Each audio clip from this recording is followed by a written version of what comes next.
Have you ever looked at your favorite houseplant, brown and brittle, and thought, that's it, it's dead, nothing can save it?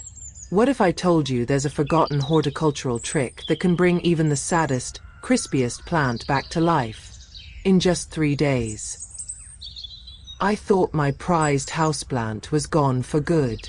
I was even about to toss it out. But then I tried one last experiment.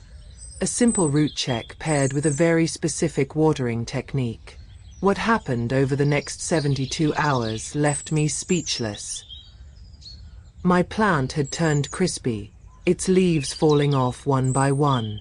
Most people would have given up. But here's something many beginners don't realize. Sometimes a plant looks dead on the surface, while the life hidden in the roots is still waiting for a chance.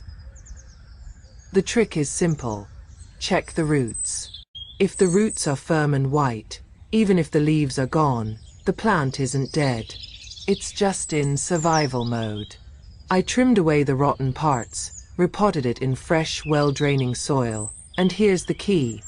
I used a careful watering cycle. Instead of drowning it, I gave just enough water to moisten the roots, then let it rest. Within 24 hours, the stems began to firm up. By day 2, tiny green shoots were pushing through. And by day 3, this once dead plant had transformed into a lush, vibrant beauty again. All it needed was patience, a root reset, and controlled watering. So before you throw out a plant you think is gone, remember, don't judge it by its leaves. Check the roots first. With the right care, what looks lost can come back stronger than ever. Have you ever saved a dying plant? Share your story in the comments.